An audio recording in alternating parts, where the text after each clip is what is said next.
Hi, I'm Michelle Talwani, and I'm here from the Community Development Finance Authority. Thanks for having me. Not many people know about the Community Development Finance Authority, so I want to take a couple minutes just to let you know about who we are. This is our homepage.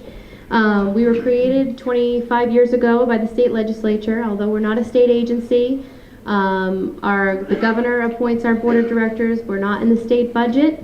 We are a nonprofit organization that administers about $40 million a year in federal funds, some state tax credits for nonprofits, municipalities, for-profit businesses to do affordable housing, job creation, economic development initiatives, and we're actually just rolling out some energy efficiency programs for businesses and nonprofits. We are active on Twitter and Facebook. We have on our website RSS feeds on a couple of our news pages, and we utilize the Share This feature on every one of our website pages. CDFA invests, and I say invests because it really doesn't cost us money, but it costs them my time to really pay attention to what we're doing on the social media realm. Why we went into it is just doing a little obvious research, who was out there, what sort of messages we could convey, and so we jumped aboard about a year ago. And we spread our message, we connect with our supporters, we try and build our brand. We talk about new funding opportunities, we talk about our board, we talk about our grantees and our awardees and the success that they're having with the money that has come through us. We drive people to our website, and we're able to track that efficiently now. We try and influence the influencers, the opinion leaders in the state. Our money has to stay in the state. And also we've been able to get some news articles out of our Twitter feed as well. Technology and real-time information, people have their iPhones, they're constantly online. We're trying to reach our constituents where they're at in real time. We also have set up a listening mechanism so that we can hear what people are saying about us and how they're responding, posing questions, and so that we can respond in real time. It's helping us to build our brand and direct traffic to our website and build awareness of who we are. The opportunities for nonprofits, there's so many of them in the social media field. Relationship building is key for nonprofits. It deepens relationships, and it really comes down to their bottom line, building that currency. Social media has helped to evolve social capital and knowledge sharing, and the ability to support other nonprofits. History prevails that nonprofits are a little competitive amongst each other because they're going after the similar funds, but every nonprofit has their own unique product or service. And so this is a great way that they could piggyback on each other's messages in a public way and partner more together. It enables them to build out their volunteer base and reaches them at any hour of the day whenever their volunteers are, checking their Facebook accounts or Twitter feeds or wherever they're going on their social media platforms.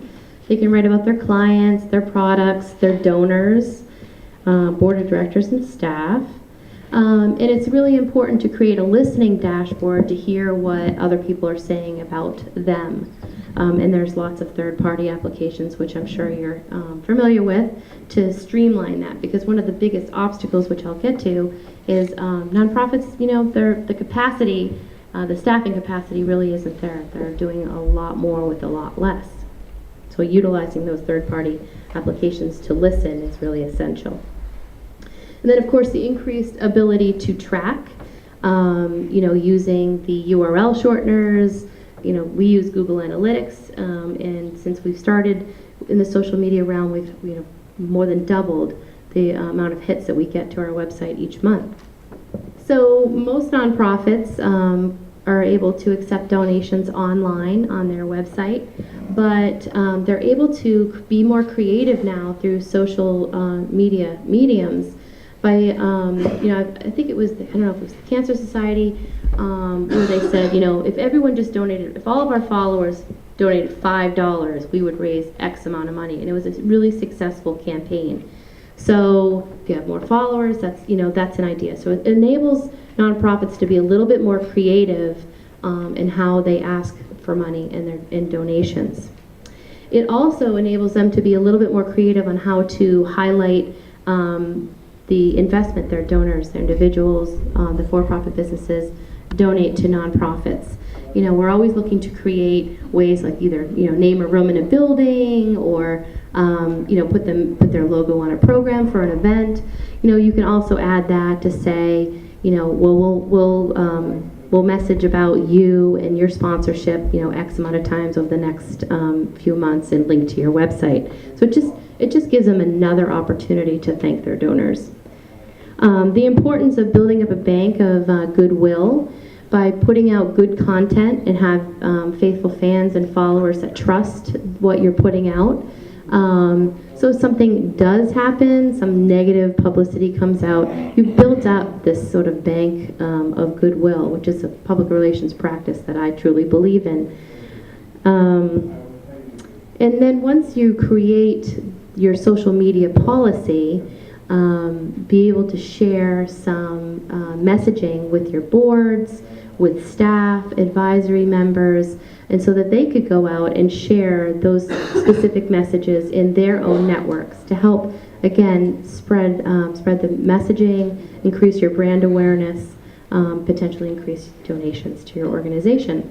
Some challenges are buy-in. I think that you know, when we all try and approach either the owners or executive directors of the nonprofits, sometimes they're a little bit leery about because they just don't know about it. And so education, you know, really trying to, you know, talk about who's out there that's very similar to your organization, why it would be important, and what the return on investment could potentially be. The wrong people, wrong skills would be, you know, having a low-level person, you know, being that social media specialist, or even interns. I've heard of organizations bringing in interns for short periods, and it's just the wrong thing to do because they're going to be the voice for your organization. IT sophistication. There's a lot of small nonprofits. They don't have IT people specifically. And so, you know, with viruses and firewalls, that could be it could be an issue. And then resources. Most nonprofits are struggling just to keep their simple websites up to date in real time and potentially answering, you know, a multitude of emails. That this is just another one thing that they would be an obstacle that they would have to overcome. A lot of leaders just don't get it. They think it's some sort of cutesy type thing. So again, it brings it back to the communications person to really make a case for how this really could help the organization.